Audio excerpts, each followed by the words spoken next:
Donc dans cette partie, on va jouer en tant que mercenaire dans la difficulté classique de Fear and Hunger. Ça va être super cool, gros big up à Super RPG Gamer, vous pouvez retrouver sa chaîne dans la description si vous voulez aller voir tout ce qu'il a fait plein de trucs cool.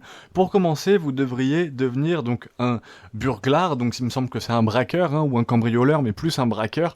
Pourquoi ? Pour obtenir la compétence lockpicking. Si vous êtes habitué à mes guides, vous le savez, abandonnez votre camarade en deuxième temps pour obtenir escape plan, et en troisième, pour obtenir le dash, il faut bien sûr rush votre mission pour obtenir dash qui vous permet d'avoir un personnage qui va beaucoup plus vite. Si vous suivez ma chaîne depuis longtemps jusqu'ici, tout ça, ça devrait aller pour vous. Donc vous entrez par l'entrée A, tout simplement, vous allumez la torche pour la santé mentale de Kahara le mercenaire, ma photo de profil, gros big up à lui, même s'il n'existe pas, mais gros big up à Super RPG Gamer. De toute façon c'est pas la première vidéo qu'on voit ensemble de lui. Alors comment est-ce qu'il a fait là? Là il glitch, vous entrez dans le A ici, et...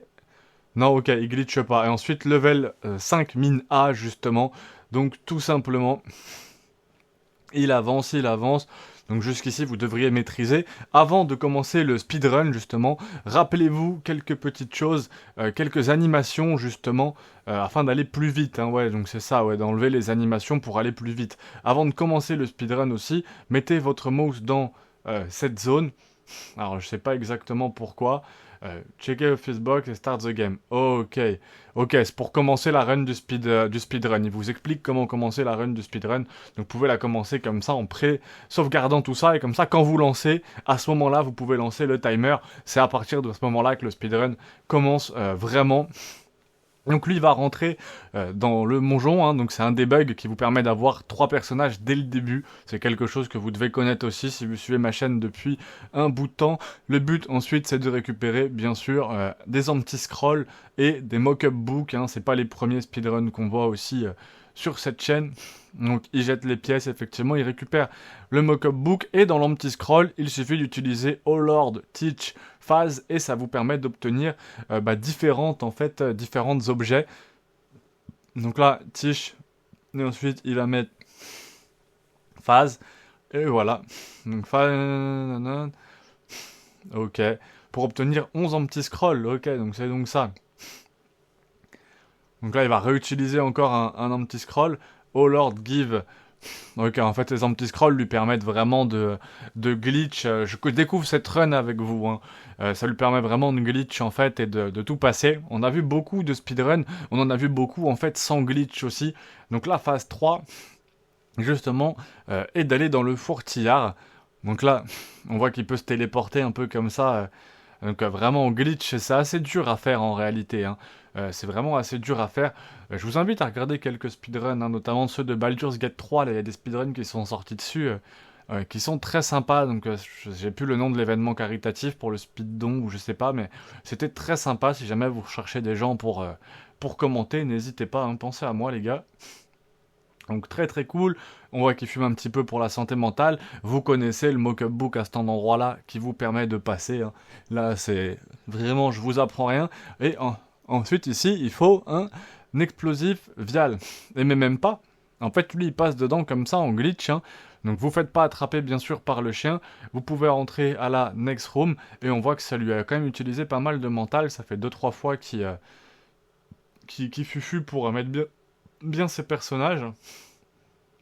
Donc level 3 ticket. Ça continue à avancer. Donc please to time and the fill into the hole. Ok. Donc bon ouais, ça le but c'est de tomber tout simplement. Tout simplement. Et vous voyez que déjà en 1 minute 45, normalement c'est impossible d'être là. Quand vous êtes là, 5 fois upward pour passer à la phase 14. Donc en fait, il vous donne précisément le nombre de hauts et le nombre de bas que vous devez effectuer pour justement à changer, en fait, passer à la phase suivante d'un speedrun. En fait, un speedrun, c'est vraiment juste un enchaînement de phases.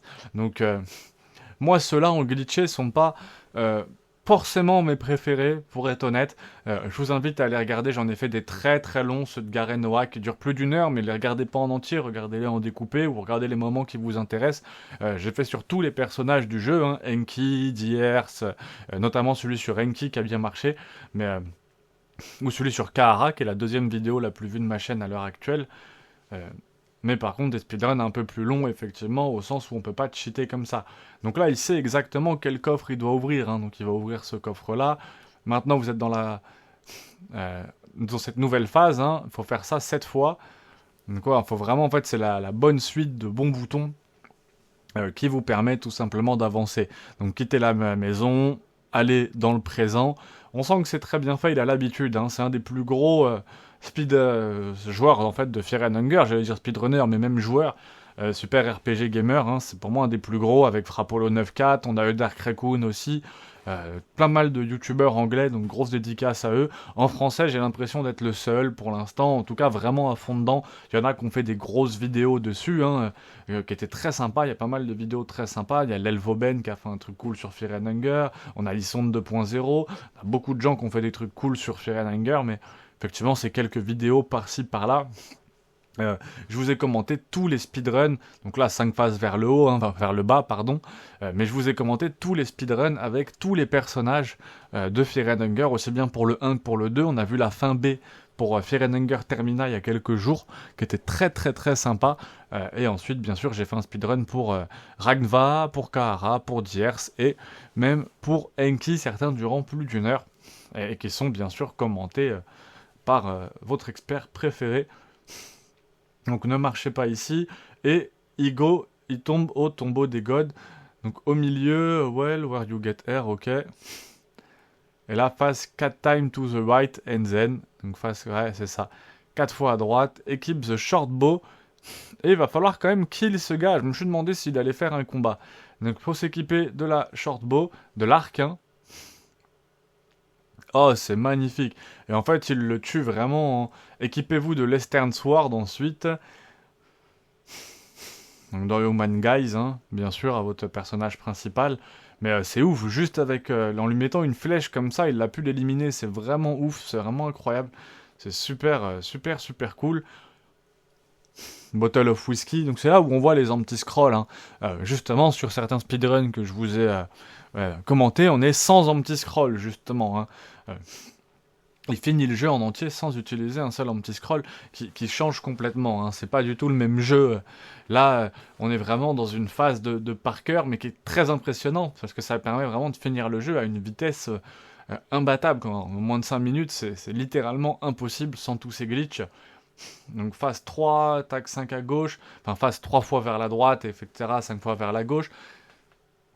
Ça lui permet de passer le Yellow Mage assez facilement. En faisant ça, ça me rappelle que les speedruns me manquent. J'hésiterai pas à vous refaire des vidéos de speedrun, voire une compilation. Il y a moyen de faire une compilation de 9 heures de speedrun. Hein, avec tout ce que j'ai fait sur Fear and Hunger, il y a vraiment moyen. Donc là, phase 2, ouais, donc on forward, etc. Et il va arriver au dieu des profondeurs. Même pas, je pense qu'il a même pas à le battre. Hein. No, dodo. On voit que voilà, on voit que c'est assez simple en réalité pour lui. Là, il se balade, il fait le jeu. Finger in the nose, d'ailleurs, son speedrun a été validé, hein, si je dis pas de bêtises, sur speedrun.com. Donc pour lui, c'est vraiment très très très facile. J'avoue que là je suis vraiment en détente, hein. Je vous la commande sans me prendre la tête. Certains speedruns où je suis beaucoup plus assidu, notamment sur les anciens qu'on a vus, je suis beaucoup plus précis, hein, et j'arrête pas. Là je suis plus tranquille, c'est dimanche. En tout cas je tourne la vidéo le dimanche, vous devriez la voir là le 20 ou le 21 mars. Et c'est parti pour le boss fight justement. Ça va être très très cool. Contre Grogoroth, hein, si vous voulez savoir comment le battre, hein, il y a un guide pour le battre. De toute façon, il y a un guide pour battre chaque monstre de Fear and Hunger sur ma chaîne. Il y a un guide pour chaque speedrun. Il y a vraiment en fait de quoi faire l'intégralité du jeu facilement. Vous spoilez pas, hein, c'est juste quand vous galérez. Venez voir quand vous galérez, mais vous spoilez pas. Il fait quand même mal. Hein. Là, on voit ce qu'il a fait à Moonless. Il déconne pas, Grogoroth. Il faut trouver une dart et torso. Et ouais, il faut que Rangva il attaque le torse, effectivement. Et faut donc ce qu'a dit Throwing Dart, c'est l'empoisonner justement. Voilà, il est empoisonné. Et en fait, une fois qu'il est empoisonné, ça fait vraiment beaucoup de dégâts. Le poison est vraiment abusé en fait dans Fear and Hunger.